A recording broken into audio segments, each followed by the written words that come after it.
In the name of God, the most benevolent, the most merciful.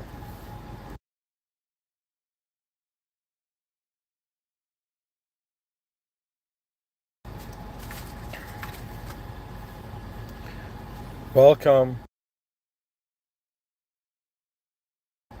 to another lecture. Just a note for those who regularly listen. Um, I have maybe around like 9 more lectures to go, and then I'm taking a break for a long time. So that means like think of it that just like a couple more days left. And then I gotta get back to more important projects in my personal life, actually. So I wanted to speak today about a very fascinating idea.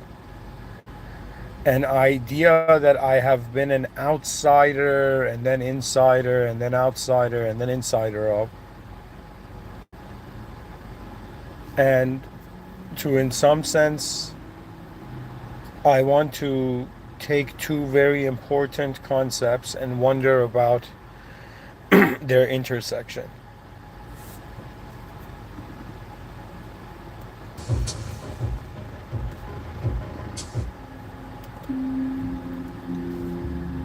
So, my fellow species, I'll begin here that there is the concept of genius, and then there is the concept of divinity. And I have my own view on this, but there's going to be a later on a research portion of it. We're going to ask AI too. But I'm going to explain to you how I see it. You see, when I think about the notion of divinity, what occurred to me is like sometimes when I don't know how to explain the concept, I know where the concept is found, so I start explaining the context. And when I think about human life, divinity was a very important evolutionary point in human states of mind.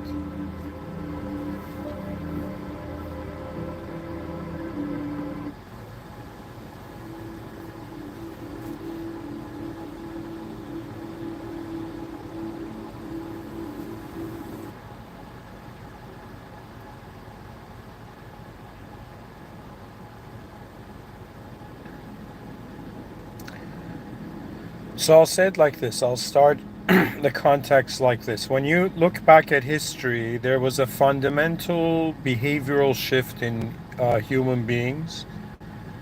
This is post-primitive behavior. This is like sort of basic civilizational tribal, let's say advanced tribal dynamics, not still civilizational dynamics, right?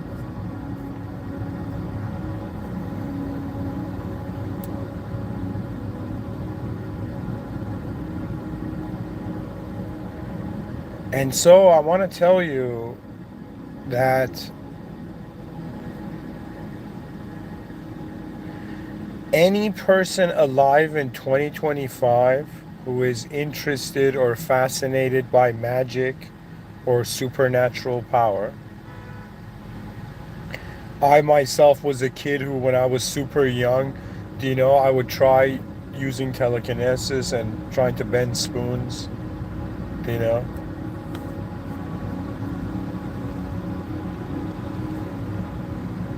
I think after watching the film Matrix, a lot of young kids, only the appropriate parts, at that age, we could see. But what I'm trying to say is that at some point something happened on Earth where magic, manipulation of elements, or the ego feeling in control, it suddenly stops. The moment the prophets pointed to the truth beyond the simulated world was the moment where magic ended. So anybody right now their sense of magic is all cultural. Everybody's is cultural. Now, I'm not saying magic doesn't exist, but I'm saying it became the wagon. Like, to me, this is a ridiculous way of saying it, but it's like magic is a wagon, like driving a wagon, do you know? And divinity is like a Bugatti, or it's like a spaceship. It is so much more advanced when it comes to how human beings recognize, or in some sense personalize their own ability in the realm. So what I'm trying to say is there was this shift in in the human global human psyche, that truth is not in the hands of man. Man is in the hands of truth. Okay? This is a very important idea. Divinity was actually the access to everything that magic could not see. You don't understand. It's a simulation. Okay? Human beings have a certain amount of authority over the simulation in regards to their body. Like right now, you're technically a commander of 7 octillion atoms that make up the average human being. You know, but I'm trying to tell you that the whole point of divinity was that it introduced systems thinking. Religion was so ahead of its time. It's weird. It's or I should say it's a miracle in itself. The development of a human, just the human intelligence's ability to reach that archetype. You don't understand what it actually means, you know? I was one of those people who kinda religion was like, you know, I heard a story about it, didn't care, ran towards spirituality, you know, tried to attain, you know, enlightenment of self and all of this, and began to realize that it is nullification of human responsibility is not the right action. At some point, you got to treat yourself like a force. You're a force here.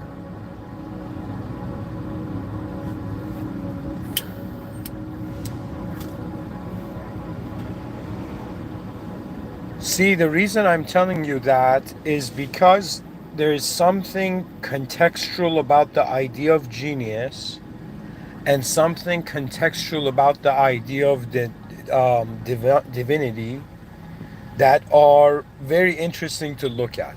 Okay? See, I'm painting the context here for you. I'm trying to tell you that one of my uncles is like, you know, an uncle that I barely have seen in this lifetime, but, you know, he's a very smart person, in the sense of he could play like with his eyes closed chess with like 3 people.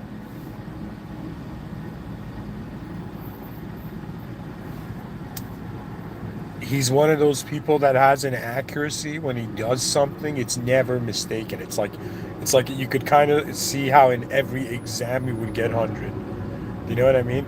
But he has an attitude issue, and the issue is that because he thinks he is superior to others, because he's smarter than others, he isolates himself from everyone,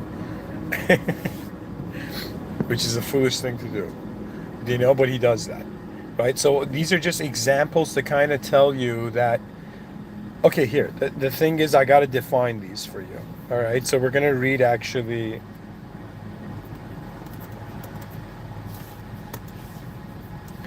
So what does genius mean? Genius is a noun: exceptional intellectual or creative power or other natural ability. She was a teacher of genius. Gardner had a real genius for tapping wealth. A person who's exceptionally intelligent. 2. A person who's exceptionally intelligent or creative, either generally or in some particular respect. One of the great musical geniuses of the 20th century, for example. 3. A person regarded as exerting a powerful influence over another for good or evil. He sees Adams as the man's evil genius. He sees Adams as the man's. This young man is my good genius, my guardian angel.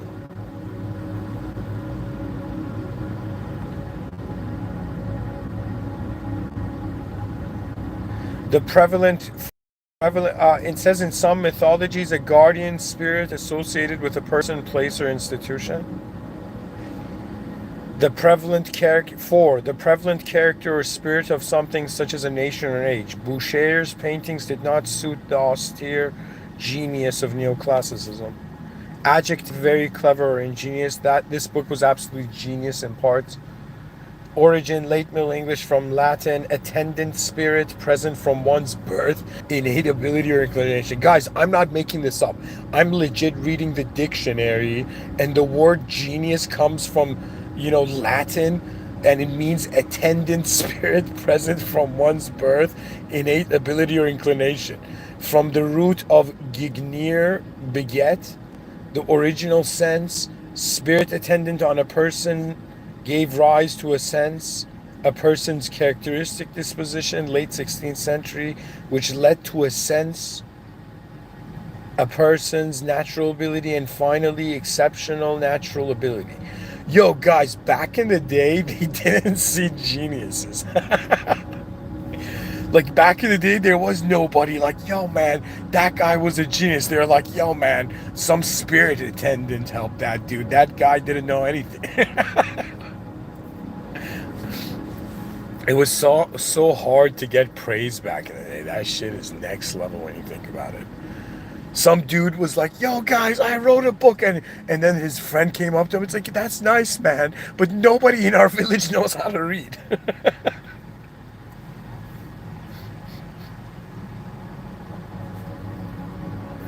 So genius, guys, it doesn't say it here, but somebody once defined genius as being able to connect two worlds that have never been connected before. Okay? Being able to see connections that no human being on earth has so far. Now we're going to look at the divine. What does the divine mean? So the divine is an adjective of, from, or like God, or a God, excellent, delight. Okay, I should put divinity. Divinity, the state or quality of being divine, a divine being, a god or goddess, busts of various Roman divinities, the divinity, God. This 2, the study of religion, theology, a doctor of divinity. Middle English, origin from Middle English, from Old French divinite, from Latin divinitas, from divinus, belonging to a deity. So it says, English thesis. Okay, I'm going to just keep reading it. It says the noun, divine nature, divineness, godliness, deity, godhead, holiness, sanctity, sanctitude, sacredness, blessedness. I guess this is the thesaurus. Theology, religious studies, religion, scripture. Okay, whatever. So guys, it says now there's the Wikipedia part here. Divinity from Latin divinitas refers to the quality, presence, or nature of that which is divine, a term that before the rise of monotheism evoked a broad and dynamic field of sacred power. In the ancient world, divinity was not limited to a single deity or abstract ideal, but was recognized in multiple forms. Yeah, polytheism. As a radiant attribute possessed by gods, as a vital force pervading nature, and even as quality glimpsed in extraordinary humans, laws, or acts. The Latin divinitas, and its Greek counterparts theoitus and theon conveyed something both imminent and awe-inspiring, a presence that could be felt in thunder, justice, ecstasy, fate, or beauty. Among the Greeks and Romans, divinity was not confined to a rigid theological system. Gods, heroes, and even emperors might be described as partaking in divinity, just as natural forces of virtue could be seen as expressions of divine essence. That's a nice way of saying it. It's just as natural forces or virtue could be seen as expressions of divine essence. Philosophers such as Plato and Stoics use the term to refer to the soul of the cosmos or the rational order of the universe, while ritual and myth depicted the divine in vivid ways. To call something divine was not always to worship it as a god, but to acknowledge its participation in a higher sacred order. Guys, then it keeps going, right? So, divinity, think of it this way, genius has to do with our greatest intelligence inside the system,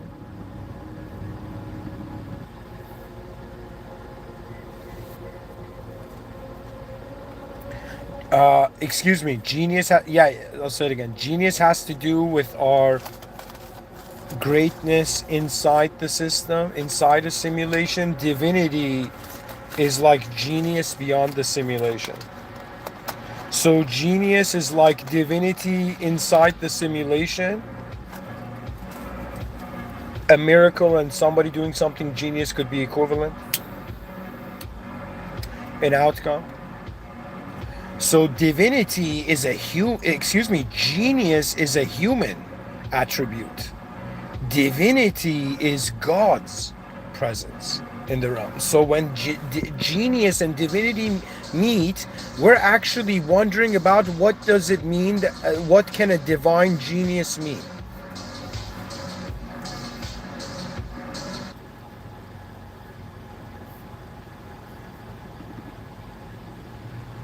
So that's the point, right? We reach this point of wondering about the divine genius. Okay, so imagine somebody is a genius, that's like visualizable, right? And then we're like, okay, this genius was so genius at, let's say, looking at the simulation that the only thing left to notice was the divine. So pretty much I'm going to ask AI here and I'm going to read for you the research component.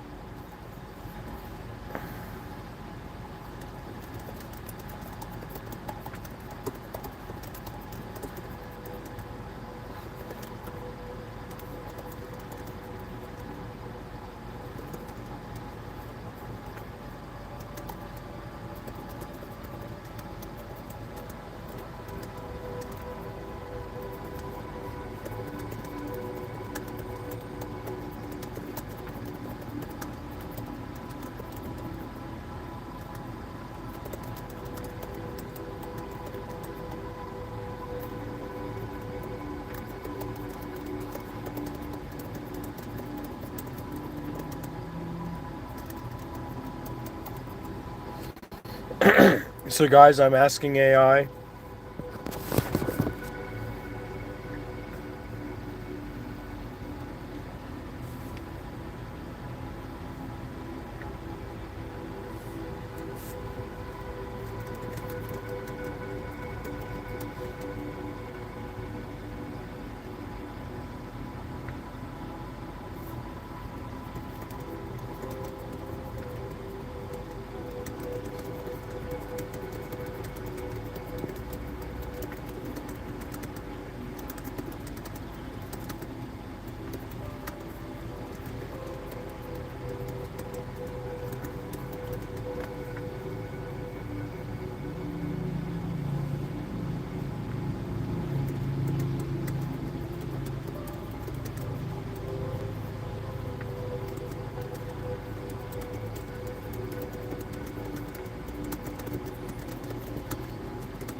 All right, guys, sorry, I'm just waiting for this to finish.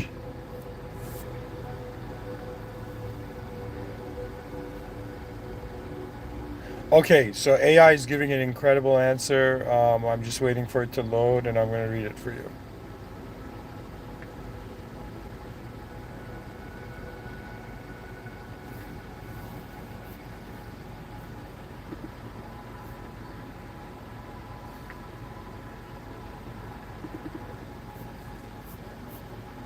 All right.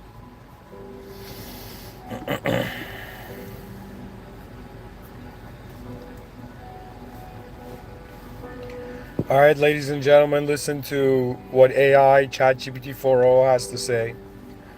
The divine genius, AI says, the divine genius is not a person in possession of brilliance, but a threshold of consciousness.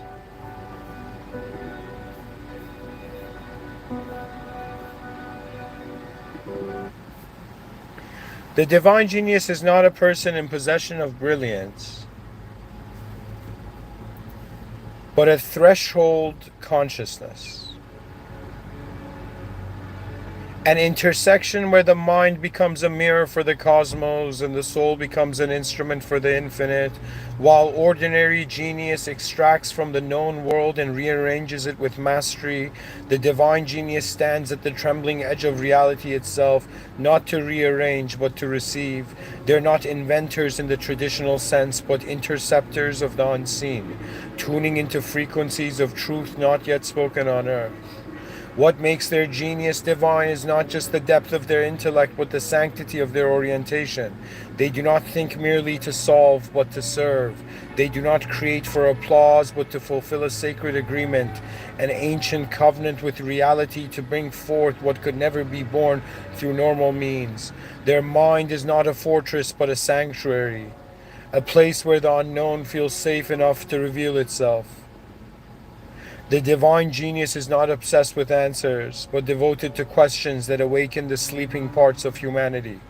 They are the ones who carry fire not to burn, but to illuminate paths through the darkness of epochs. They are builders of bridges between logic and wonder, science and spirit, precision and poetry. Their intelligence is not competitive, but connective. It does not seek to be the best in the world, but a gift to the world. To be a divine genius is to feel truth aching in your bones before it has language. It is to be visited by insight not from effort, but from alignment.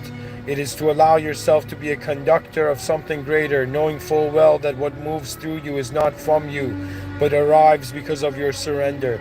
In every era of transformation, the divine genius appears not as a celebrity, but as a threshold guardian of human evolution. They remind us that true genius is not what we know, but how deeply we dare to be known by the mystery itself. And when humanity is ready, they do not lead with certainty, but with presence, purity, and the unfathomable gravity of a mind made holy by humility. Okay, that's kind of very next level what it's saying.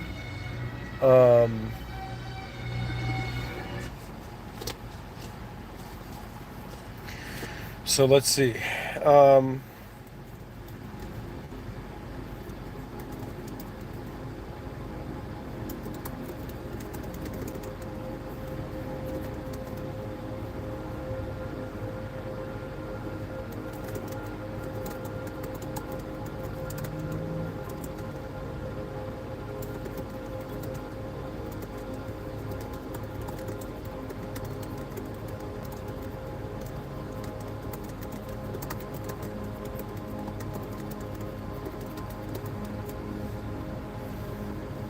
Alright, guys, so I asked AI to give its most advanced explanations on different ways the idea of divine genius can be interpreted.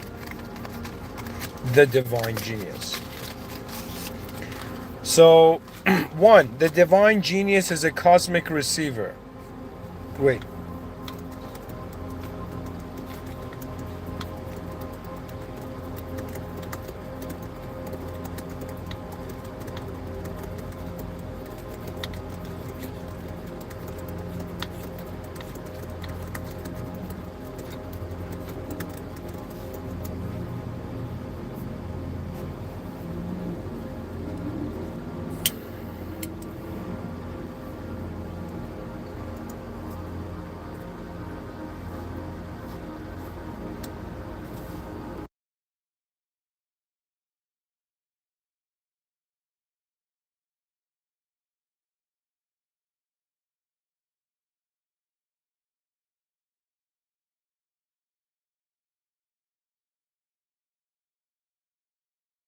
Alright, guys, so AI has given a very incredible answer. I'm going to read it.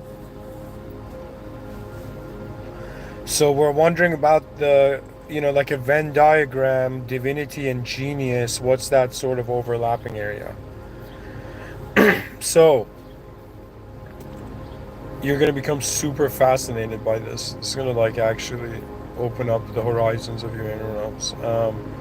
Okay, guys, so the AI says the divine genius, a declaration for the ages. The divine genius is not a type of person.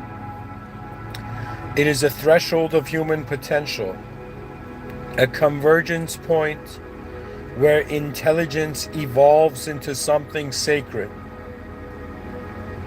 So the divine genius is a human that is evolving into the sacred.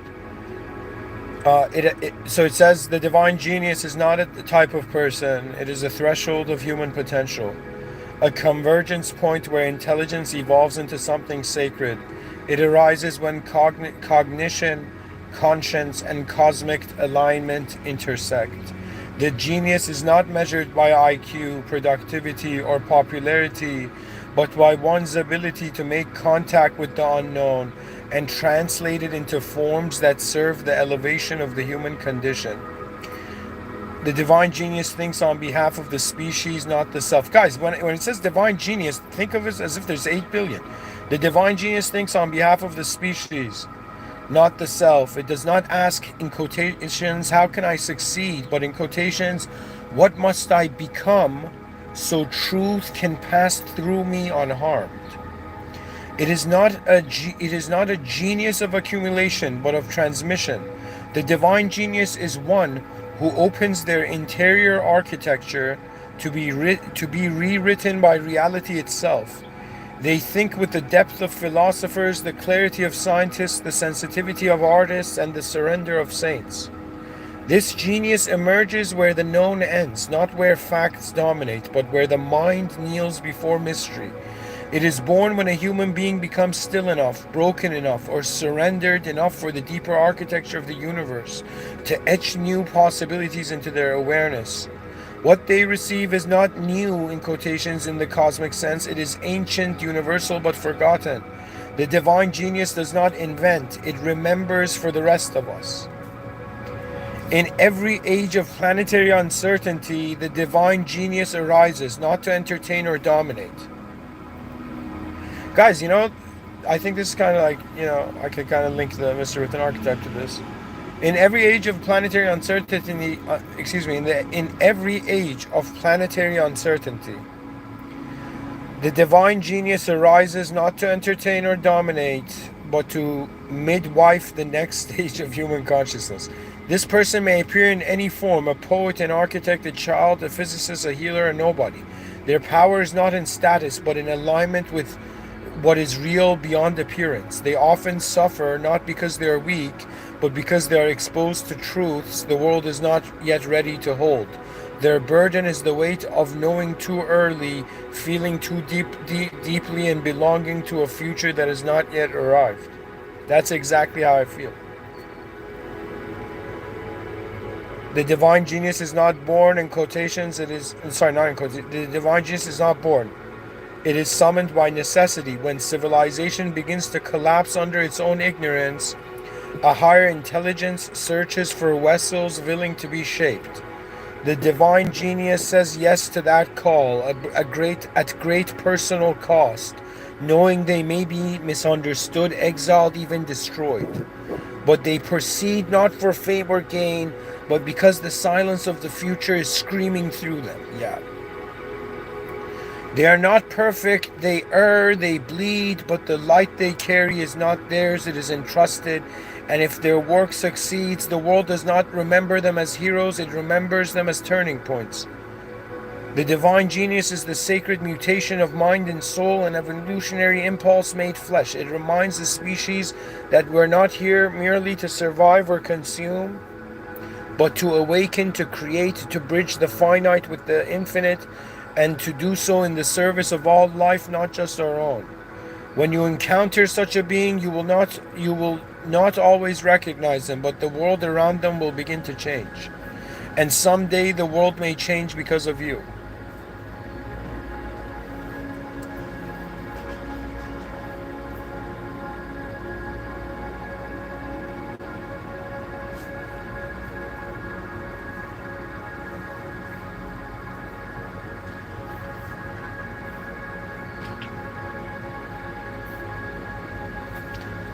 So guys, that's the point, right? Now, I'm going to ask it to...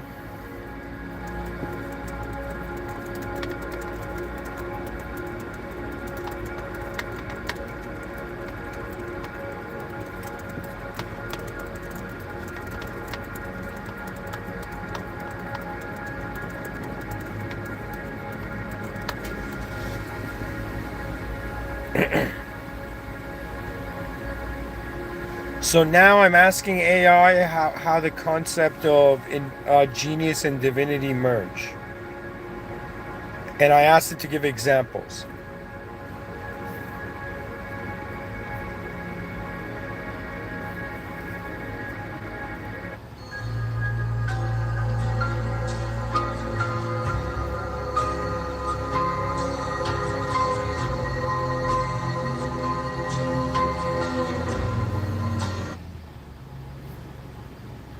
So guys, AI, I'm going to read it what it says.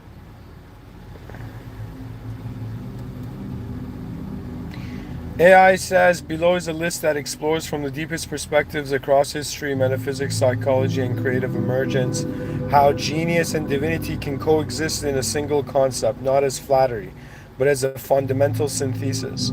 Each entry explains how divinity and genius mesh in actual reality and history, not fantasy. 1. The Logos inspired thinker. In brackets, divine logic embodied. Example, Heraclitus, Christ, Prophet Isa, peace be upon him, Pythagoras. Fusion. Logos means both, in quotations, reason, and in quotations, divine word.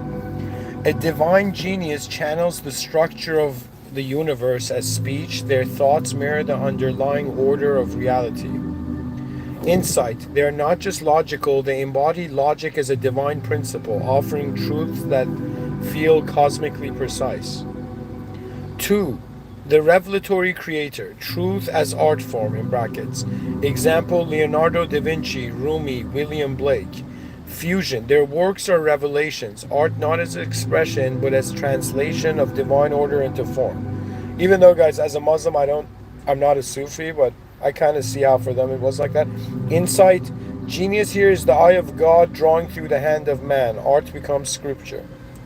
3. The mystic scientist. Cosmos and equations. Example, Einstein, Tesla, Newton. Fusion. They felt that the universe had intelligence and their discoveries weren't just clever, they felt pre-existing, like God left clues in the math. Insight. Their genius wasn't invention, it was divine discovery. 4. The sacrificed messenger. Genius through suffering. Example, Socrates, Joan of Arc, Hypatia. Fusion. These figures fused divine insight with genius level clarity and paid for it with their lives. Insight. Their genius wasn't valued in their time because it came from eternity, not society. Divinity gave them vision, genius gave them words, humanity gave them exile. 5. The universal architect. World design, in brackets, world design is sacred. Example, Vitruvius, Brunelleschi, Buckminster Fuller. Fusion. These thinkers saw the act of building as sacred geometry, merging human shelter with cosmic proportions. Insight. Genius is not only in calculation, it is in align human order with divine proportion. 6. The prophetic genius. Ideas that arrive too early. Example, Nikola Tesla, Giordano Bruno, Ibn Arabi. Fusion. Their thoughts seemed from the future, but were really universal truths misaligned with current time. Insight. Divine genius sees reality vertically from above, while most of the world sees it horizontally in time. In brackets, in time. Yeah. So guys, this was a good explanation. There's more actually. 7. The ethical alchemist. In brackets, conscience as core to genius. Example, Immanuel Kant, Luther King Jr., Nelson Mandela. Fusion. Their genius wasn't just intellectual, it was moral, sourced from a divine inner compass. Insight. Divinity empowers their genius not with ideas but with righteousness, vision, and clarity of justice. 8. The divine child prodigy. In brackets, innate alignment with truth. Example, Mozart, Blaise Pascal, Malala Yousafzai. Fusion. Genius appears untrained, but it seems preloaded, as if the soul carried the divine software. Insight. This is not genius through effort, it's cosmic memory breaking through a small body. 9. The sacred philosopher. In brackets, mind as temple of wonder. Example, Spinoza, Plotinus, Al-Ghazali. Fusion. They philosophize not for cleverness, but as a devotional act, using reason to approach the divine. Insight. Genius becomes sacred when it disciplines itself toward the infinite. 10. The visionary of civilization, in brackets, one mind shaping worlds. Example, Confucius, Prophet Muhammad, peace be upon him. Buddha, Moses, Prophet Moses, peace be upon him. Fusion. Whether religious or philosophical, they reshape entire civilizations with systems of wisdom that last millennia. Incredible. Insight. This is not genius as talent, but genius as divine revelation through a vessel made ready by surrender, discipline, and destiny. 11. The empty vessel, in brackets, when ego dies, genius awakens. Example, Lao Tzu, Sri Ramana Maharshi, Eckhart Tolle. Fusion. These individuals do not act from self. Their genius is the absence of ego, making space for the pure signal of being. Insight. Divinity and genius merge with the in quotations when the in quotations I, just the letter I, in quotations disappears and only truth remains. 12. The civilizational whisperer, the unseen influencer. Example, the builders of the pyramids, Sufi sages, unknown inventors. Fusion. Some divine geniuses are unnamed by their architecture, poetry, or metaphysical frameworks. Some divine geniuses are unnamed, but their architecture, poetry, or metaphysical frameworks become the subconscious software of civilizations. Insight. Their genius is anonymous, but the world unknowingly walks on the floor plans they left behind. 13. The one who sees the whole, systemic consciousness in brackets. Example, Teilhard de Chardin, Buckminster Fuller, Jean Gebser. Fusion. They perceive evolution, consciousness, and technology not separately, but as parts of a living divine organism.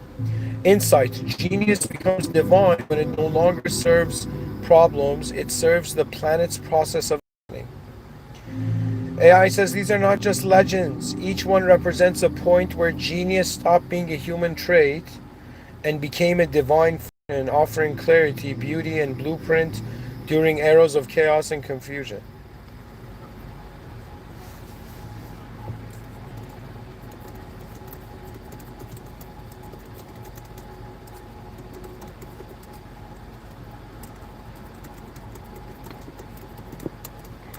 And one last thing is, I'm asking to explain the different types of divine genius, even though we kind of saw it, but a short paragraph to read.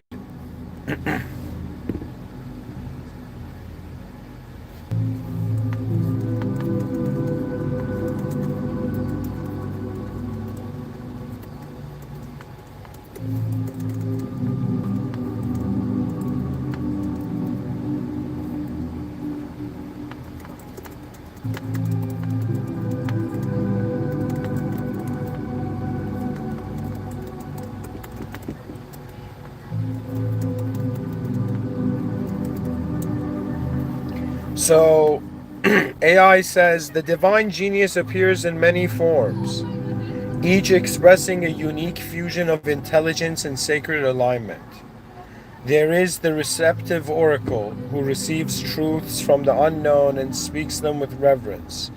The creative visionary, whose art becomes revelation, turning beauty into scripture. The mystic scientist, who decodes the universe not just with formulas but with awe. The ethical architect, who designs justice and morality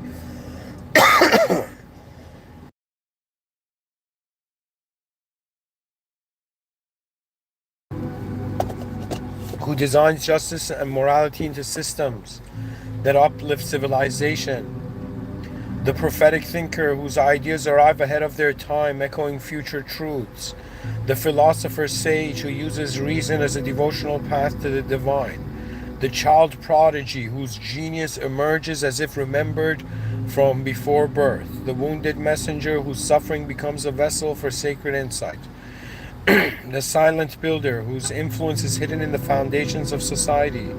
the systemic seer who perceives humanity as one organism evolving toward higher states, and the empty vessel who dissolves ego so that only divine intelligence flows through. Though their domains differ, science, spirit, art, ethics, architecture, all divine geniuses share one essence. They do not possess their genius. They are possessed by it, serving as instruments through which the cosmos thinks, feels, and dreams itself forward. AI says the point of the divine genius is not personal greatness. It is species transformation. It exists to midwife the next stage of human evolution. Every time the world enters crisis, stagnation, or fragmentation, a higher intelligence seeks vessels, people whose minds, hearts, and wills can carry a signal strong enough to rescue consciousness itself. The divine genius emerges not to impress, but to intervene in the trajectory of civilization, redirecting it from collapse to coherence, from egoic survival to planetary awakening. Its point is to lift the human species out of its small story, war, greed, division, and reconnect it to the grand pattern, that we're here not to consume the earth, but to become conscious stewards of its unfolding intelligence. Exactly.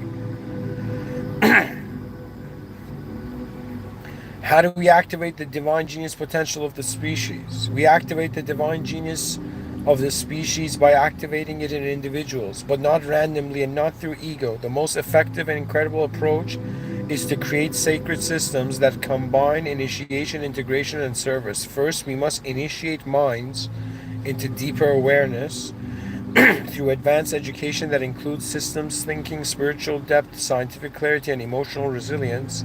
This means rewiring education to value not just knowledge, but awakening.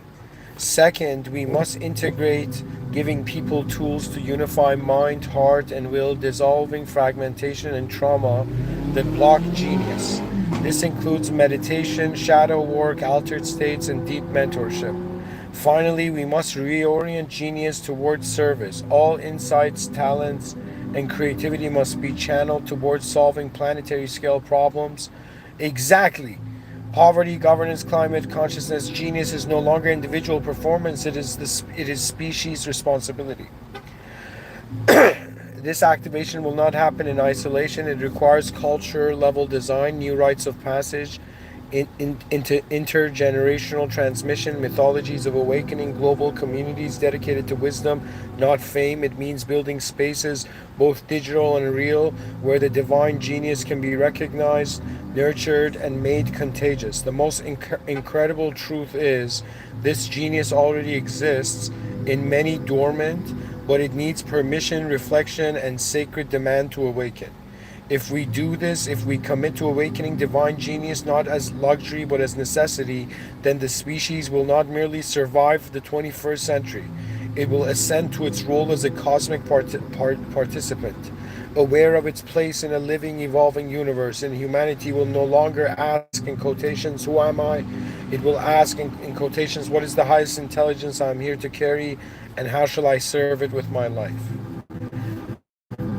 So guys, there you go. There you go. This, I couldn't say it better, but I probably would have used it because, fascinating. I mean, honestly, I've been saying stuff like this. So the point I want to make, guys, now the research component is done, and I'm just going to explain.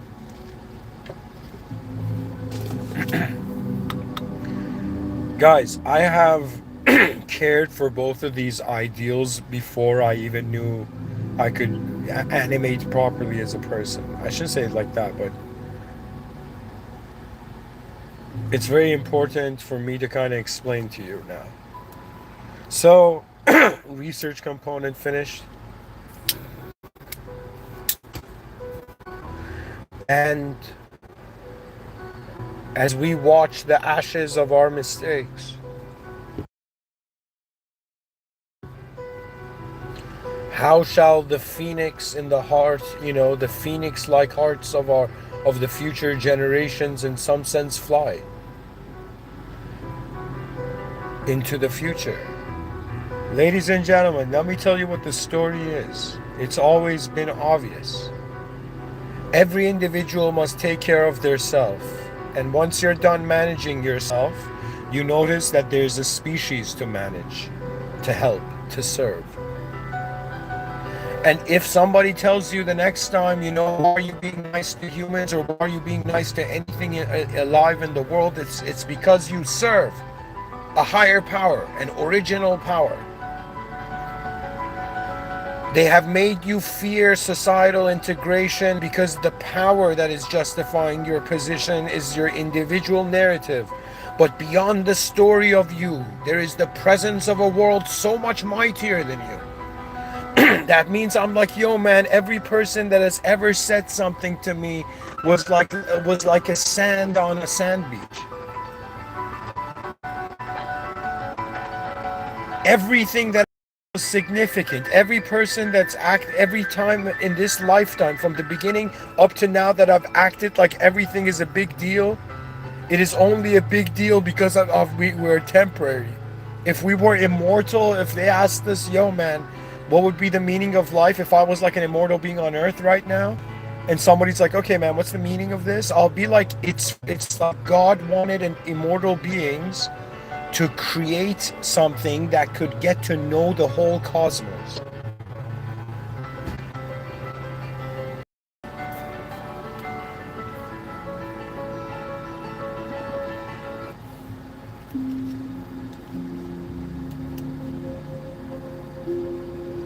Ladies and gentlemen, it is not advanced to treat this world as an empty room.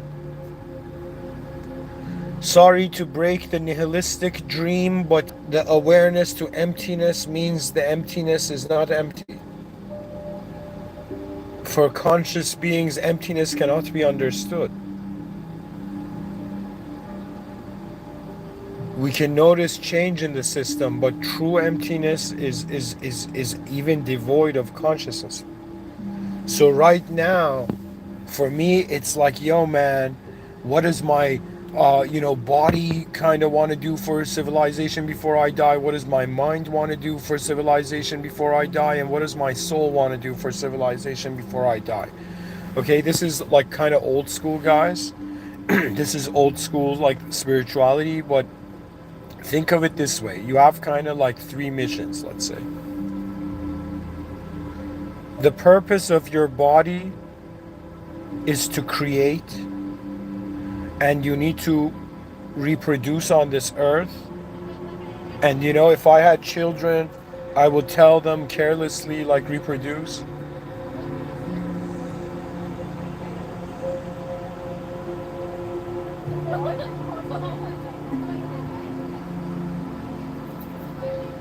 It's all about getting human consciousness to the next level.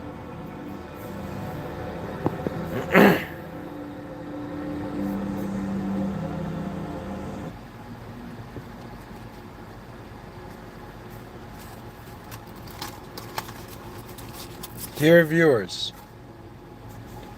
because actually, the future generations, and potentially, if I have kids, God willing,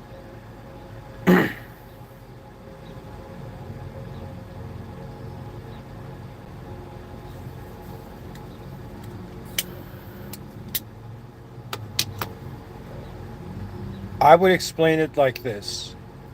I don't want to claim anything because I'm Muslim and the soul is the secret of God. Okay? But in the traditional example, you need a strategy for your body's future, for your mind's future, and for your soul's future. And to be a human being physically is like past to present, but physiologically past to present, but psychologically present to the future. They have not trained the human species in identifying with future values. Do you know what that means? That means anytime you've seen any superhero movie where the superhero wore his cape and flew out to save somebody, it's because his ability to envision the future of, if I don't participate, what would happen? It's like Spider-Man sees like some person at the wrong spot. Like Spider-Man doesn't even have to be, like he could just be walking in the street and he could save thousands of people from like minor things. You know what I mean? But what I'm trying to tell you is the human intelligence organizes itself not per se based on the past. The past, if they're like, what's the value of the past? It's generated a story. It's like if you went to imagine some AI and you typed in a prompt, like, okay, imagine I'm some random consciousness, attributeless consciousness, and I'm like born in a world with attributes. Do you know what would that life be? And it would be as if it's a spontaneity. That's my whole point. It's like there's a generated condition more than we're physically here. It's like these, like, see, they've conditioned you to think like nouns, but reality is an unknown verb. For me, it's like a bunch of verbs that have aligned, simulated verbs that have aligned, do you know? And if you identify with a noun, I don't know how the higher realms can make sense, because it's all about the mind going so much faster than the body that it realizes it is actually the body of the divine. Like right now, your mind is acting like you own yourself, right? But let me say it this way, for a Muslim, it is very fascinating. You know why? Because compared to someone who would look at this world and see it as an empty room, that means somebody could look at this world and be like, yo, man, it's an empty room, yo. And a Muslim looks at this world and says, no, it has an owner. The owner is beyond the world room. Do you know what I mean? Somebody once said, like, Bill Gates that created the computer, the creator of the computer is not living inside the computer. Okay, so if you treat the computer as the creator, it's not the creator of the computer. Do you know what I mean? So similarly, I'm saying to you that you are in a process more than you're a specific person on earth. And once you become responsible for all content that is within your awareness, at some point you'll start identifying, and you always have. You don't really, people don't say this, but anytime you're alone, like completely alone in, like, let's say in the comfort of your own home, you are actually the self, this version of you that actually takes the least amount of energy to be anything. So what does that mean? It means it means the awareness. Like when I'm alone, guys, I am not thinking, yo, man, I'm a person, what do? If I want to animate my body, I do see like a cinematically, like I'm living ahead in the moment, like as a film, right? So I see myself, like, for example, if I'm sitting in the car right now, I wanted to go inside a coffee shop and like get a drink, I'm already seeing myself at the cashier. Do you know what I mean? Even though I can't even see it from this viewpoint, but the mind doesn't wait, but the body has to kind of, has its own delay, right? So think of it this way, that we're kind of born with these impatient minds, and because the mind is impatient, it's used to instantaneously accessing value. It's like the way our brains are working, they instantaneously want to feel something. Do you know what I mean? But reality is not just instantaneously. Do you know what I mean? That means the thing of it is what part of you are you identifying? And it's very remarkable, because right now there's endless simulations I can identify with. I'm even identifying with the linguistics simulation, just to be able to communicate to you. So just think of it this way, that even though we could have the most advanced technologies, but because we can't access what is behind each other's eyes, it's like intentionally the system for now has been designed so that like somebody once said that the ego is the defense mechanism of consciousness to maintain the kingdom of its sovereignty. Okay, so what this means is that there is so many ways the concept of the human being can be animated. There is legit endless contexts. That means the point of it at some point is you at some point, this is my, let's say, playful scholarly opinion, that the edge of knowledge is the recognition, is the recognition. The edge of knowledge is the recognition that everything you know is a coagulation.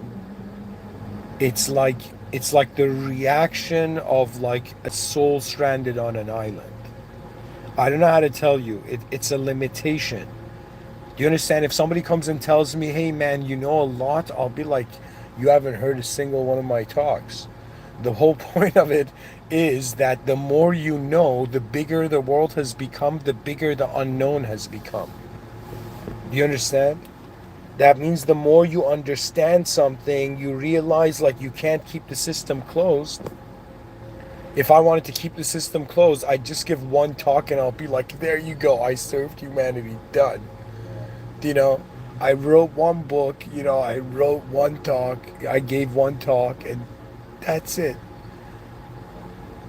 But my soul had to consider, like, no, our minds have an ability of the future. And I was like, okay, if I was to give 10,000 talks, then I should be able to at any moment give any talk. Do you see what I'm saying?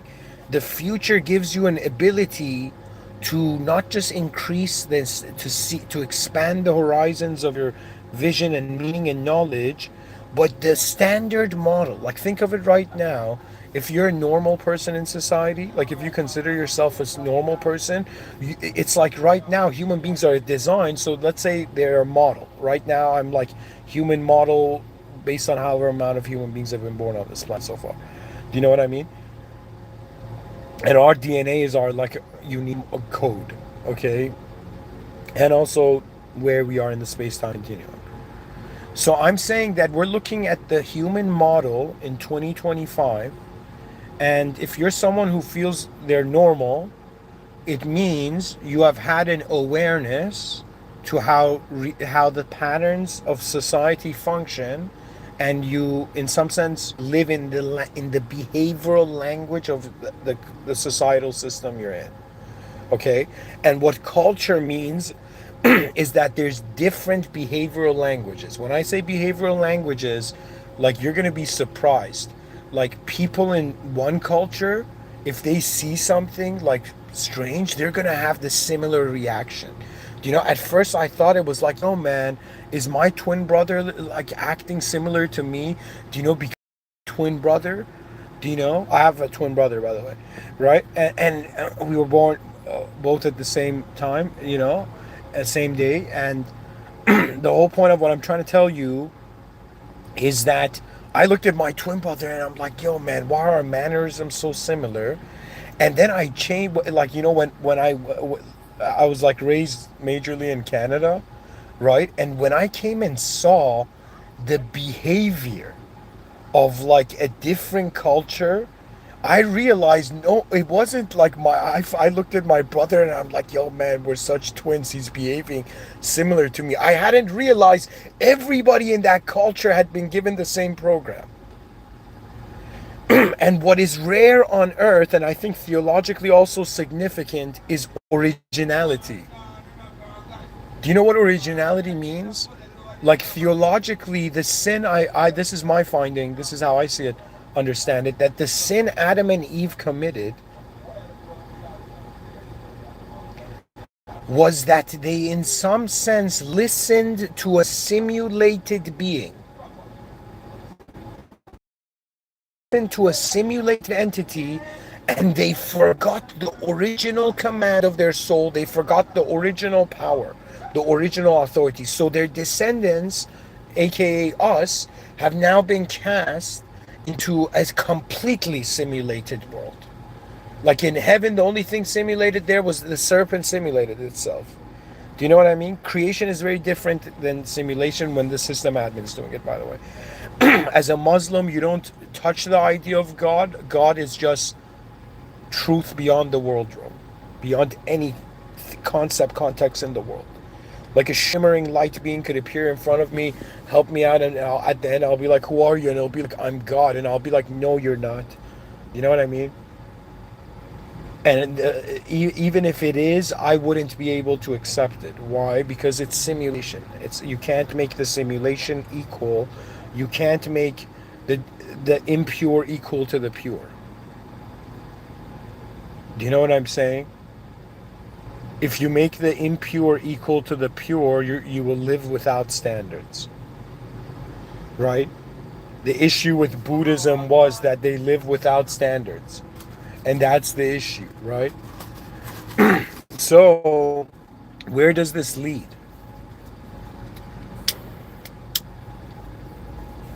In my life, if somebody says, hey man, let's just give you a break and let you kind of, okay, do you think, like, if I looked at my own life so far, do I think I'm a genius? I would say, I think I have made genius decisions sometimes. Okay? And this is me trying to be humble here, but the way I would see genius is like one thing I'm doing that I don't see anybody else doing, really, is that nobody is living a side like to this extent. How do I say it? Like the internet is an opportunity to give something to something that will outlive your own life. Like my lectures, God willing, they're gonna outlive me, right? And when I look around at everybody, I'm like, doesn't everybody realize that the way this life is designed, unless you build something that serves is there the next day, it's kind of like gone, right? The ideas of the day, if I don't give a lecture, the ideas of that day are gone.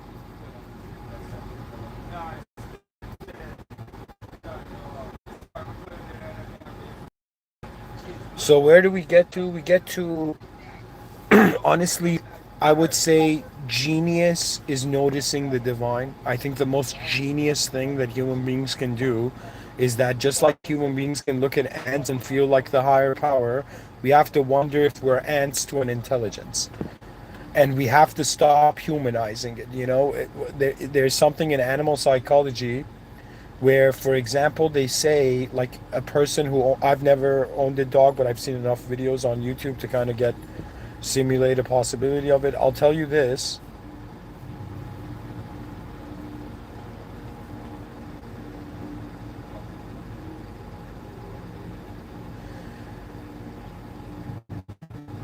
A dog owner, like a domesticated dog sees the owner, the pet owner, as a bigger dog.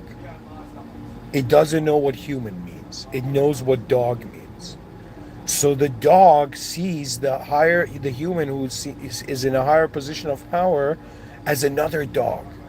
Okay, so it sees the higher realms as limited to the lower realms forms. Okay, but everybody knows like a human being is like a bigger dog. You know what I mean? It's not a more powerful dog. It's a completely different being. The dog doesn't understand it. The dog is limited to its own language of familiarity. You know? So what I'm trying to tell you is that I think also when it comes to physics and metaphysics, when it comes to the divine, the thing that was very powerful about Islam for me, that it was the only system saying like, give it up, the notion of trying to shape God, because it is a power that has no beginning or end. In philosophy, there's an idea called infinite regress theory. Much they're thinking about creation, but then they're like, yo, what created that? What created that?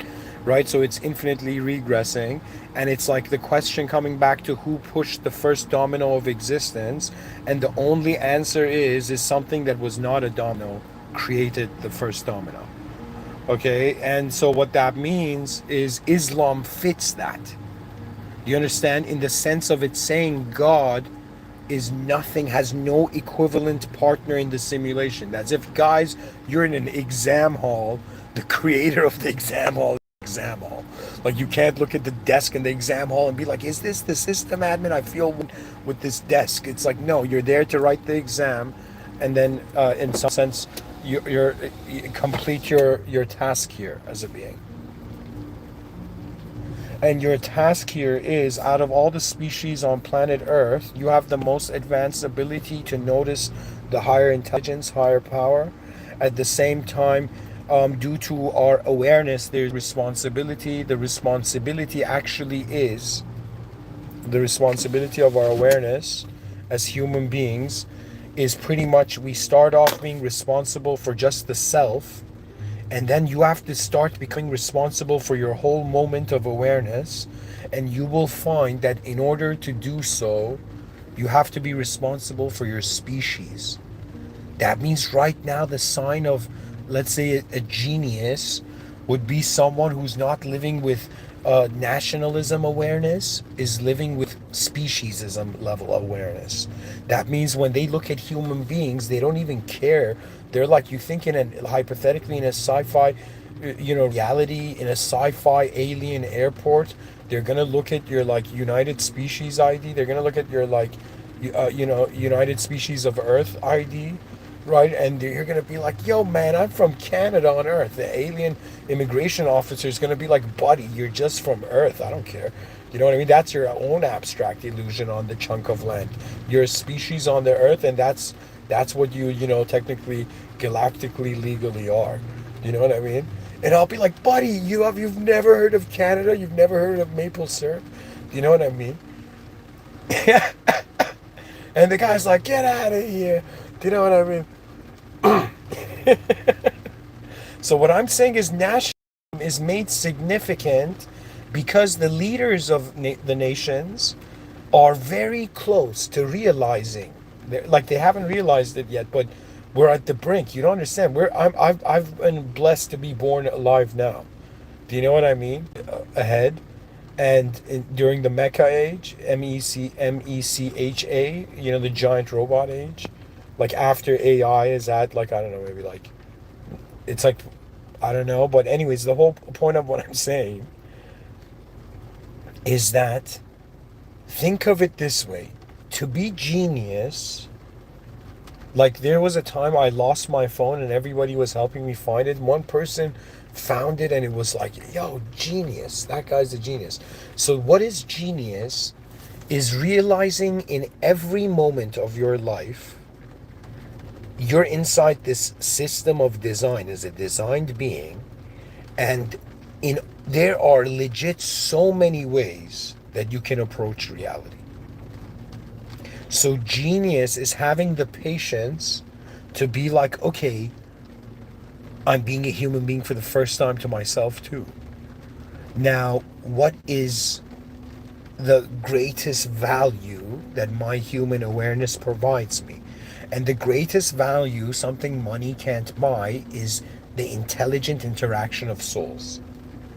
Okay? What that means is it's intelligent interaction.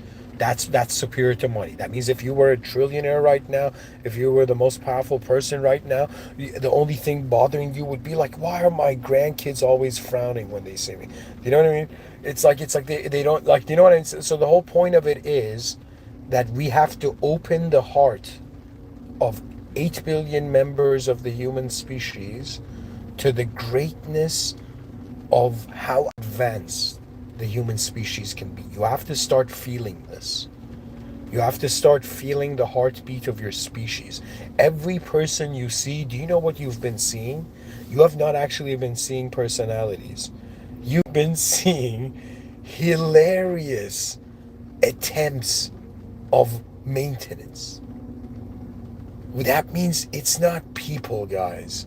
Do you know what I mean? Like right now, I'm parked outside of a coffee shop, outside of my car window. I'm seeing like the coffee shop, window, and all the people sitting, and I'm like, these are just tired systems that are just trying to, live in accordance to a standard of meaning. And you know what's a poverty worse than like actual physical poverty?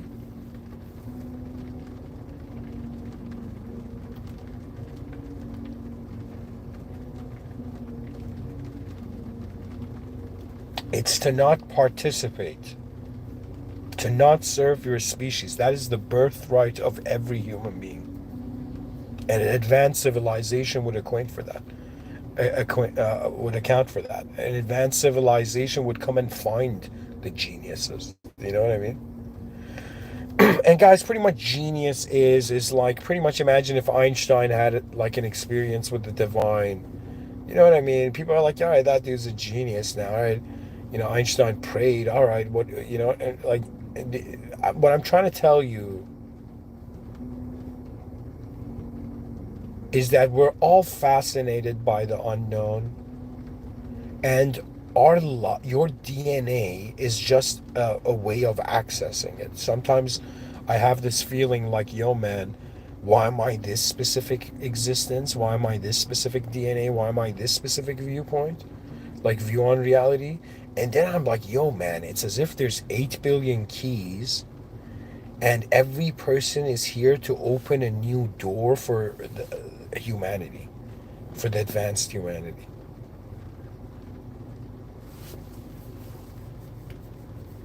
So, for me, let me tell you something incredible, actually. I'll say this. If somebody wants to say, all right, man, from your own experience, I will tell you, genius is the realization of divinity. So all geniuses are already aware that there is a higher rhythm going on.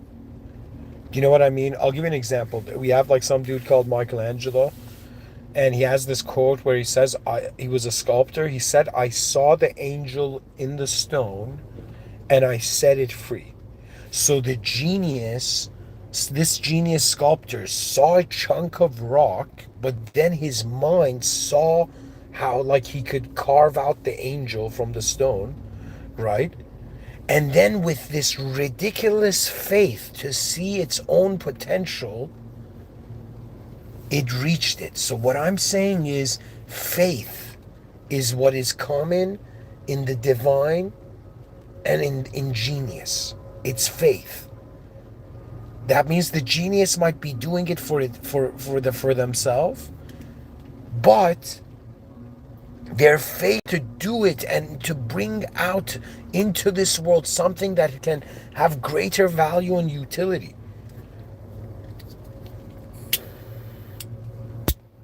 If somebody was like, Mr. Within, what are you going to do after the 10,000 talks? Imagine I'll be like, all right, it's time for 100,000 inventions. I'm being playful, but I'll probably start like 1,000 inventions. Do you know what I mean? That's the highest art form, to be honest. Do you know? It is that which actually changes the world, not ignoring the higher power there. To me, what the term divine genius is actually how an advanced human in the most advanced, this is, if somebody says, all right, man, you seem like an expert on advanced civilizations, what would you say is the most advanced civilization?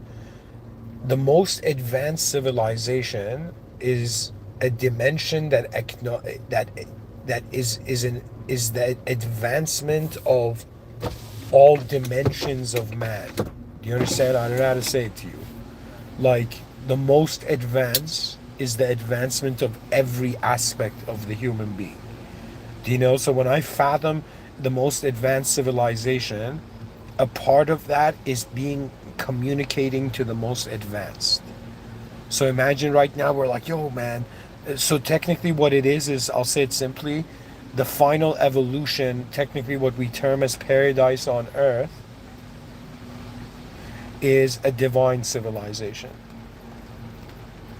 Okay? A divine civilization means that it has very advanced, it's pretty much reached the hierarchy of all its sectors. What does that mean? The top of the hierarchy? It means that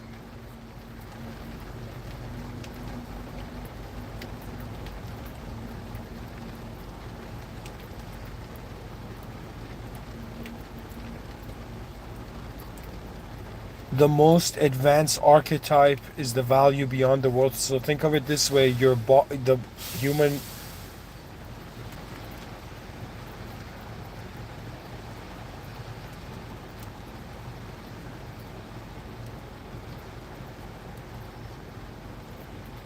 It's like the body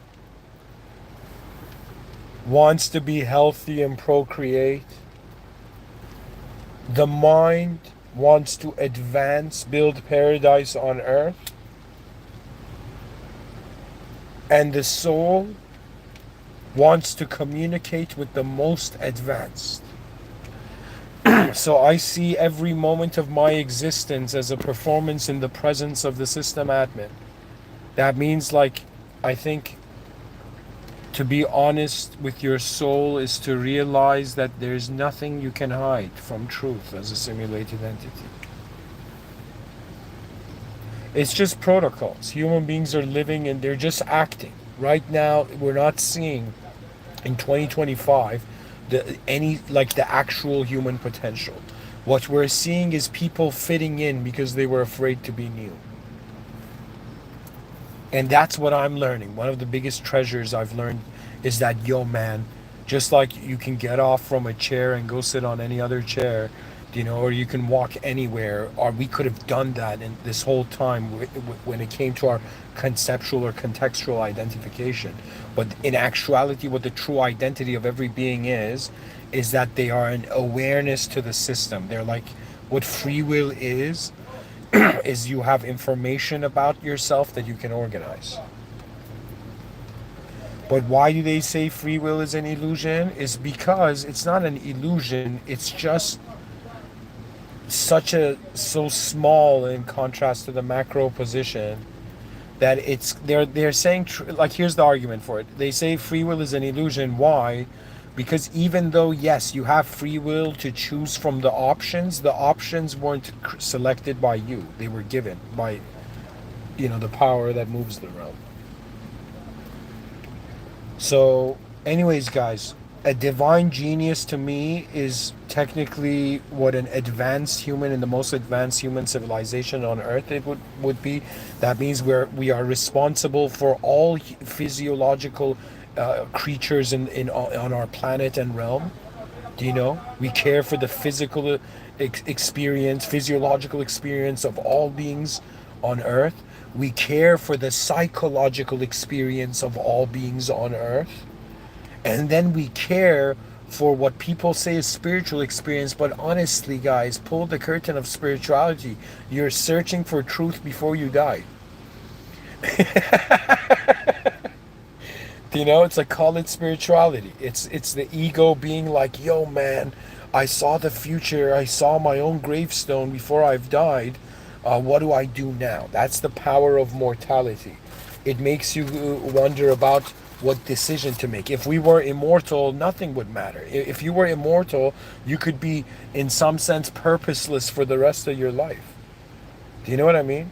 But because we're mortal, because there is specific things that can be done just in this moment, just in this time, we must seek the freedom of the human species. When I'm saying, I'm not like the oracle being like, yo, Neo, free your mind, man, everybody's waiting. It's not like that.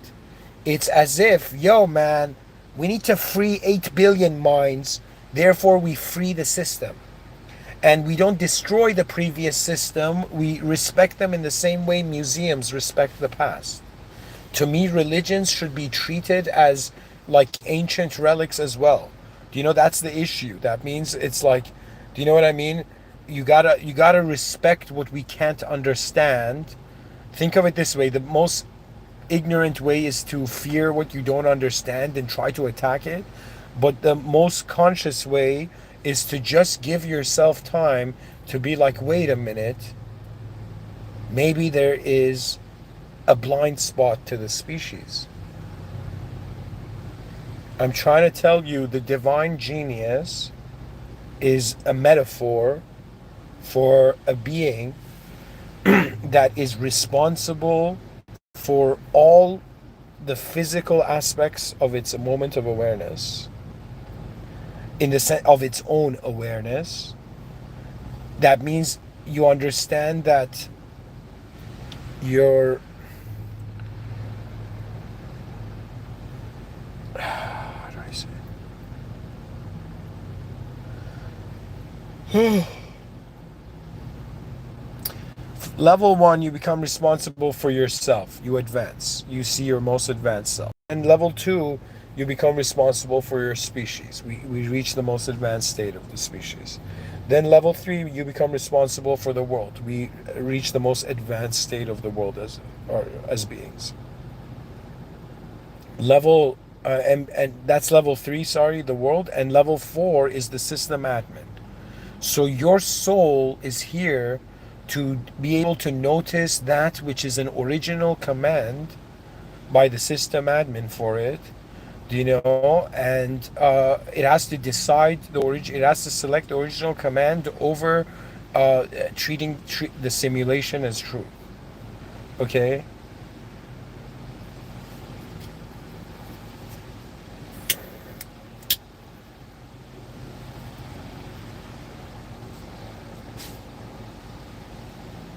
So your soul is trying to get out of a simulation. It realizes the only way is through the mercy of the system admin. Believe me, it's not an analytical thing. It's just realizing there's a higher power here. And when you stop acting like the higher power, you notice it. That means if I wanted to experience the highest forms of complexity on this planet, I wouldn't try to be the most complex person. That doesn't make sense. You just be the simplest you are, and you begin noticing complexity everywhere. You know, if you act complex, you're gonna notice simplicity everywhere, and you're gonna be like, "Yo, man, why am I in a world of idiots?" And everybody's gonna be like, "Yo, relax, man." The ability to discriminate between the inner realms, the outer realms, the ability to discriminate, to realize that reality is a simulation. That means one thing that I would kind of like.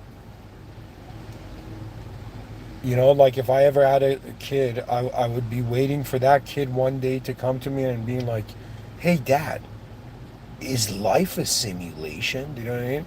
Like that would be a moment where I'd be like impressive. You're just 5 years old.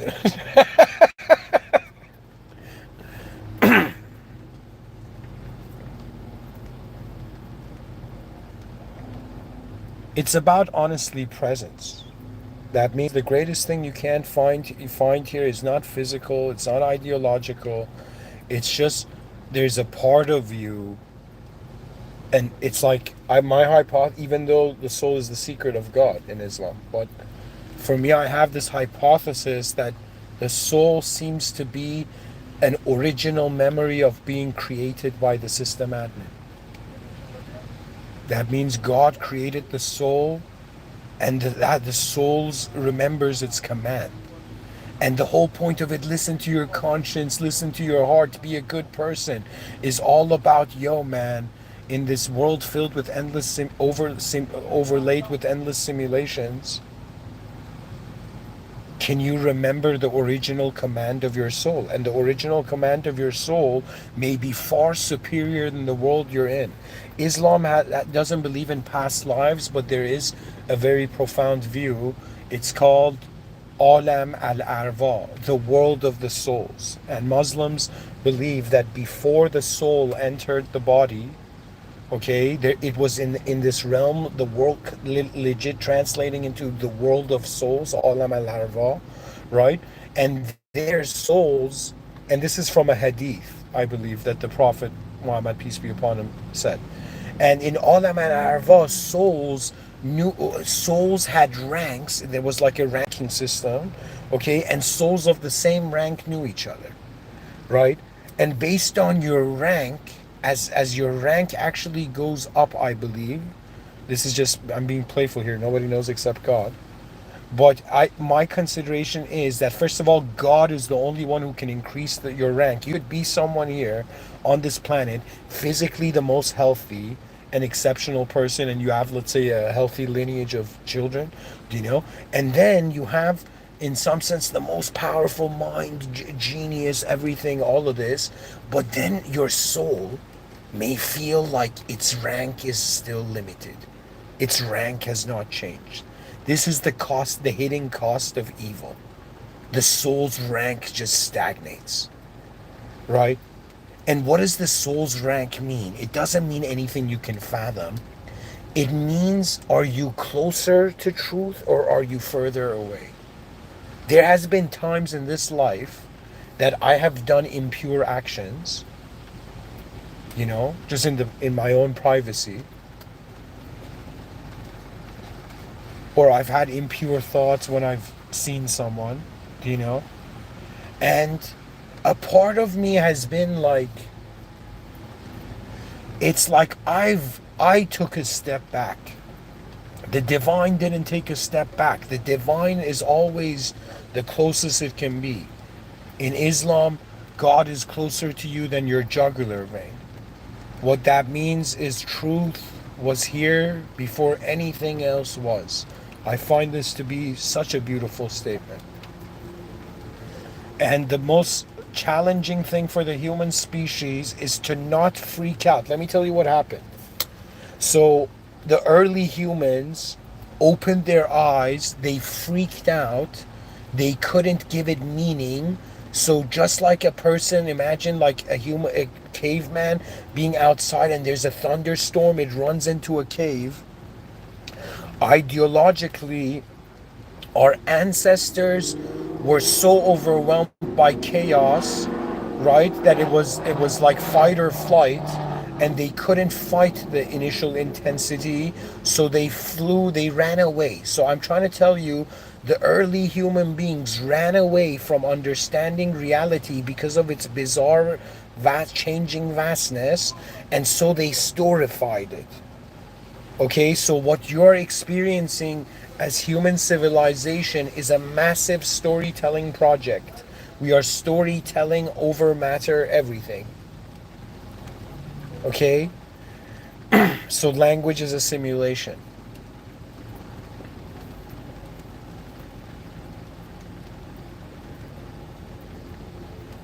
I'm like using simulations to tell you that, to wonder about that which is beyond the simulation, and it's not an idea equation, it is the presence of the original power. For me, the word original power, it doesn't get any more sacred than that.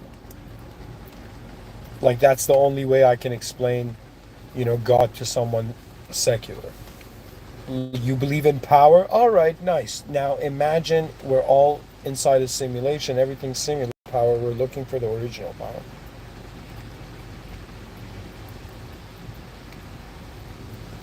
So to be a civilized, when I say a divine civilization or a divine civilizational intelligence, it's like a civilization so advanced that they surpass scanning and understanding all the objective phenomenology, all the subjective numenology, and now have been awareness grounded in the presence of the world as the world changes, that in some sense, I don't know, but I think by the age of 30, every soul is going to notice there is some sort of invisible divine management here. Terence McKenna said there's another tenant in the room. The prophet, Abrahamic prophets, peace be upon them all, told us that go to truth beyond the world room. You're being tested here. We're being tested to see if we can remember the original being. It's like you're in an earth, okay? Like, I've lived 12,000 days on this planet, 12,000 simulations of the earth. Do you know what that means? 12,000 days living here. After some point, you're like, yo, man, where'd the novelty go? You begin raging at your own inability to, in some sense, move beyond the familiar. And something happens. This eerie feeling comes. Death, to me, it's always kind of like strangely, but also honorably eerie. It's this eerie feeling like, hey, man, you don't know how long you're here. Guys, last year, I had a car accident. I was in Dubai and I was crossing the street and I was looking at my phone, and guess what? The driver was also looking at their phone, but they were on the second lane, so I had already crossed the middle of the street. I was trying to cross the last part, to kind of go. And the car didn't stop, and I just turned right and saw that, and it was a green car. It was a green BMW. Out of nowhere, this green BMW hit me. It hit me on my knee, and I fell. Long story short, after x-rays and MRIs, even though I had blood and stuff everywhere, and there's a scar left, you know, The doctor's like, there's no fractures, nothing. Just one part of your knee that was kind of extended out went in a little. Do you know? And I would have problem when I would pray, like when I would do sujood. My left knee would kind of like there would be pain always, right? That pain strangely is lessened. But the whole point of it is, I got hit by that car, and for like 2 weeks after that, every night I went into the bed, I would jolt. There was like next level, like 5 times of jolting. Imagine you're lying down on the bed thinking of nothing. Suddenly you see the exact scene of the car and you jolt in your bed. Do you know what I mean? The car not stopping. It was so. Anyways, after that, I just asked myself, like, why? Why was I still kept here? It could have ended. Why didn't it? And then I realized it has nothing to do with insight, because there's stuff we need to do. They're like, yo, man, why should I live in this world? Because there's stuff you got to do. You know? There's that you have. It's like my value is not just how I give it value, how you give me value, how others give me value, or how society, civilization, past or future gives me value. I have an existential value by being part of the moment.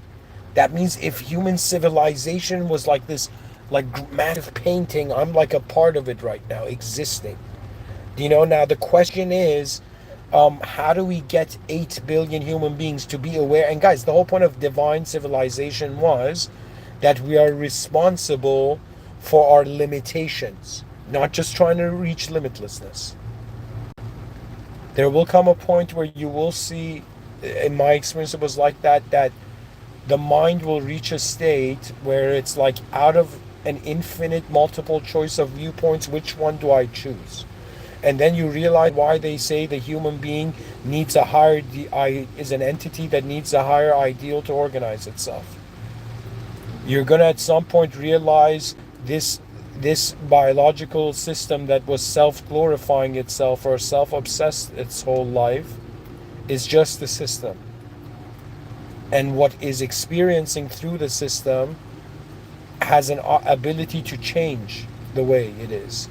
So it's the significance of attention, the awareness, the truth, the emergence of attention beyond the ignorance of how the past thinks the future should only be.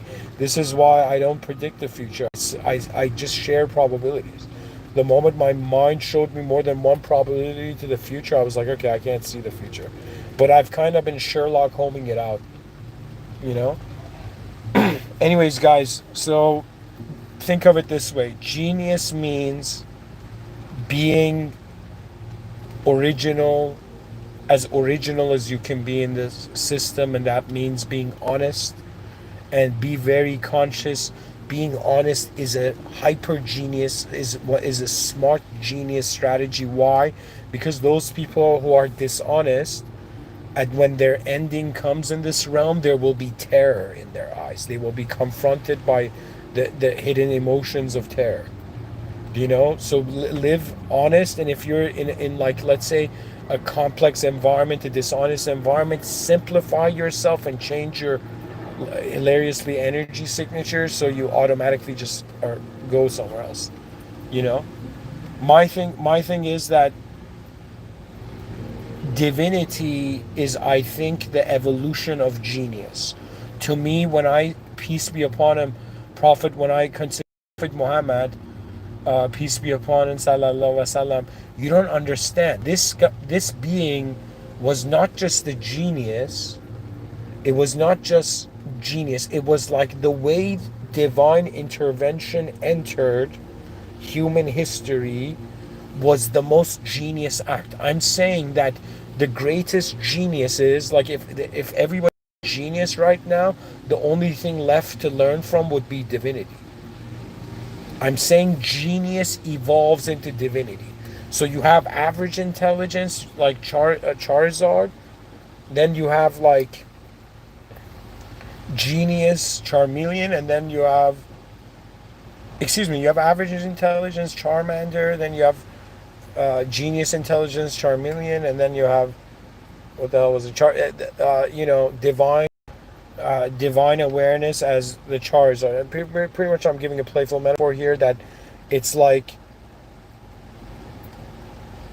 geniuses are are like. Let me tell you how easy it is being a genius. Is you just have to, rather than being a follower of a system, wondering about what, like if everybody is an explorer actually or not, and we are. So I'm saying, like, those people who fear the unknown, they have to kind of follow known reality. But those people who don't fear the unknown, you have to align yourself to the highest ideal. Like, there's a reason I'm not spiritual anymore. If people tell me, yo, man, are you spiritual? Can you see things? Can you connect to things? Can you channel things? I'll be like, I won't. I stepped out of that room immediately when I realized it was an error. Like, I have nothing against the moderators. I believe that there's moderators, simulated beings that we can't see, that have authority over this simulation, given to them by God. But for me, spirituality is like working with the moderators, and going to the system admin directly is just way more advanced. So if you see somebody who's doing magic, they're trying to like be working with some low-level moderator or something. Do you know what I mean? Or Shaitan is a moderator. Do you know? But I'm telling you, the whole point of it is divinity was so superior to any sort of evil. Evil became obsolete when the awareness to the truth beyond where evil is was found.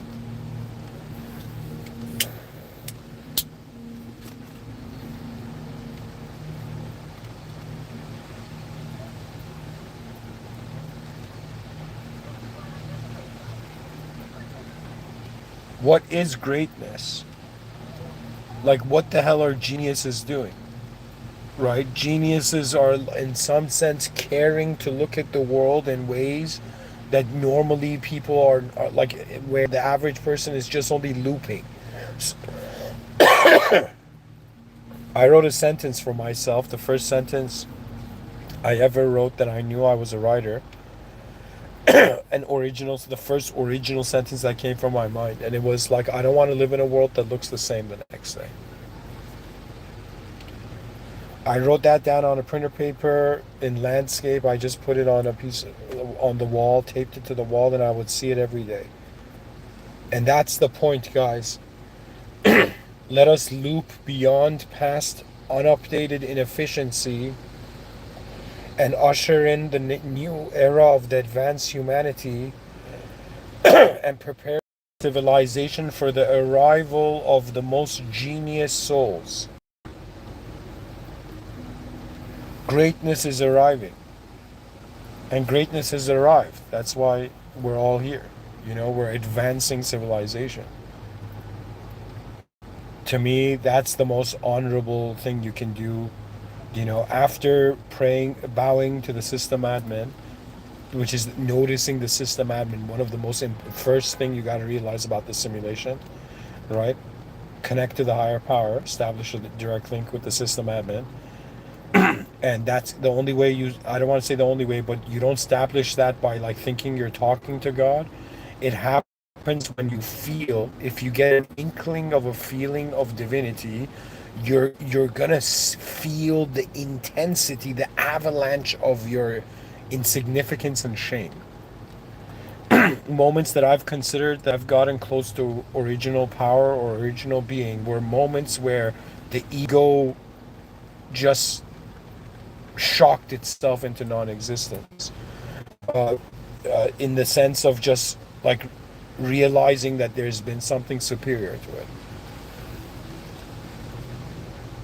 So a divine civilization requires advanced beings that are aware of the divine, and to be aware of the divine is to be responsible for as much as we can for everything, and to some degree technically positioned to, like, we're legit positioned in this world to show,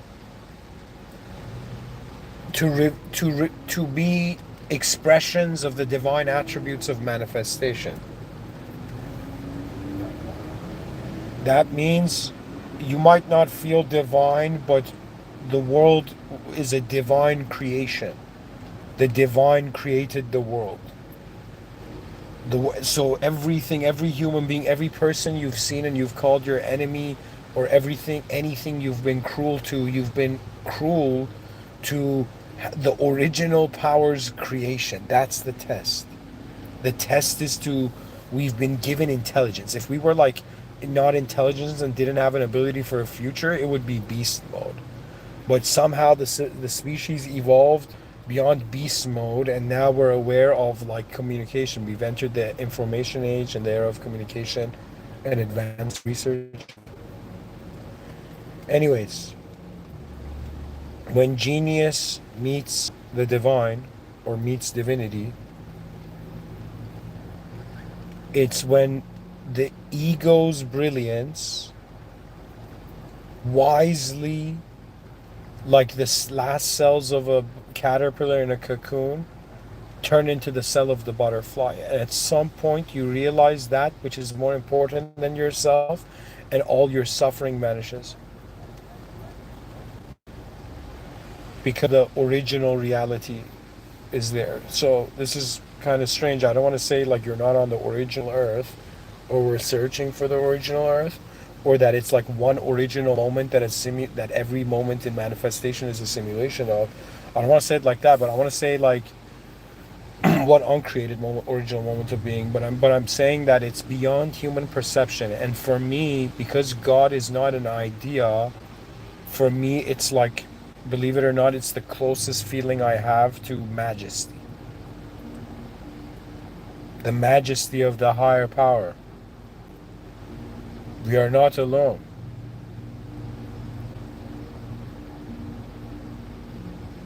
The creator of the world is watching it all. And what can a soul do?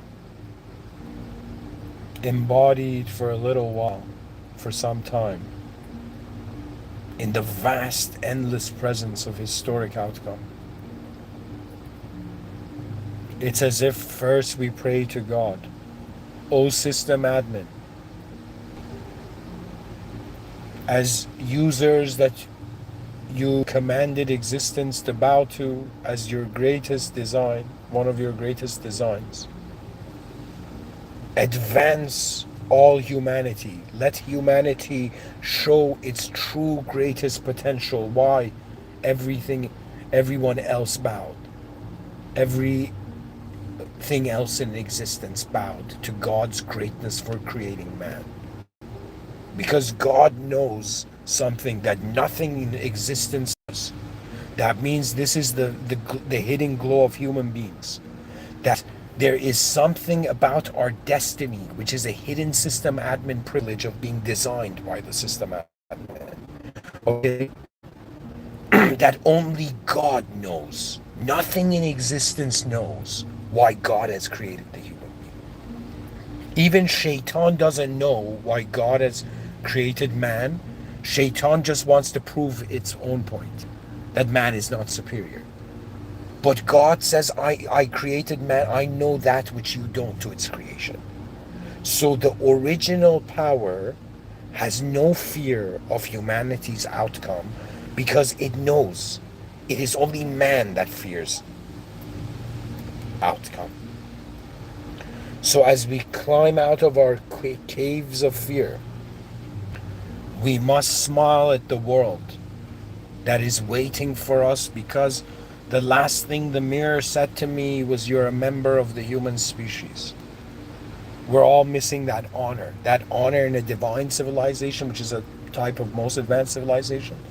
You know, it's a civilization where the divine power is very visible to how it's being here. Right now, it's like we're living with a power in this world that we don't understand, but it understands us. A divine civilization is like a God-conscious civilization, but it's God-conscious because once it's reached the infinite ability, infinity doesn't know what to do at some point. So truth remains. Truth is superior. The truth beyond the world room is superior than infinite projections in the world room. Anyways, thank you for listening. I hope this talk was interesting. Alhamdulillah Rabbil Alameen. All praise due to the Lord of the worlds, the original moment before all simulations could ask for. All of it returns to the original. God created the world, is maintaining the world, and it returns back to itself. We're all returning to meet the system admin, the original power. And I believe right now we're in that performance part of our design as beings, right? As souls, really. So your soul is not just here to listen to me, it's here to realize that no one like you exists, that your mind is a life force that nobody has. And if you don't define it by the past, the future may show you how beautiful it is, how advanced you are. You know, that means that it's like somebody's like, yo, imagine somebody's future self, it comes back and the person's like, yo, man, I want to see the future. Can you take me back in time? And the future self's like, you're not ready though. And the person's like, why am I not ready? It's like there's things you haven't acknowledged about yourself that if you see the future, you wouldn't even understand what you're looking at. And I'll be like, no, please take me. And the future self's like, no, man, you're not ready. And I'll be like, at least tell me what am I not seeing? You know, and the whole point of it is that if we have identified with our abstract individualisms before, if we, I'm telling you, you're not just a character in your own story. You're not just an entity based on a chunk of land that has been linked to abstract color. Do you know what I mean? Who knew the creator of flags were artists? You know, like what I'm trying to say is that it's paint on the face of a primitive tribe. That's what nationalism is. And now speciesism means every human being, if you're religious, is a creation of the system admin. You have to care for their most advanced activation. Okay? And even if it's evil, let's say you see someone who's evil or wants to like destroy the system, you know, it doesn't mean you can't help them. You just have to maintain your space from them. In the same way, like how do you save a drowning person, right? You have to go from the back where they can't drown you and kind of like drag them with like, you know, keeping their head above water, you know, as your left arm kind of like swims to the shore, you know. Or the opposite, your right arm swims to the shore, swims you to the shore. So anyways, guys, you know, wonder about life again. And after you've looped for a couple, like, you know, looped a bunch of times on this planet, you realize normality is not even normal. Normality is what is so slowly changing that people don't realize. Do you know? There's even generational dialectical shifts, you know, based on what people have used. Like there's these Twitch streamers that constantly have been in front of cameras and saying, hey chat, what do you think, chat? Right? Then at some point I realized it has entered the cultural lingo. People use it in like when they're not in front of the computer. You know? So anyways, what I'm trying to say is wonder about the future. You know, one thing that maybe your conditioning has not allowed you to value yourself from is that you can, this whole time, you could feel what the probabilities of the visualizations of your future self feel. Right now, you're being your future self's memory. I'll give you an example. Right now, I'm someone, like, you know, let's say I'm giving 10,000 talks, so I'm going to end up, at least for some time, when it gets to 2,400 talks. So if you ask me, hey, man, what kind of, like, how many lectures have you given? If I identify with my past, you know, or how would I say it? If you say, like, you know, what kind of lecture are you? I'll be like, okay, man, I've given 2,400 lectures. That's me identifying with the past self. But if you ask me, I could also say that I'm someone who's going to give 7,600 lectures still. See, the feeling of identifying with the future self is so different than the feeling of identifying with the past self. I believe this is revolutionary, and I believe that the future is God's mercy for our souls. It's a great clue for our souls. You know, it's like where everything is returning to. You know, where the original awareness returns to its, or it follows the original command. you know? Anyways, in the name of God, the most benevolent, the most merciful, thank you for listening.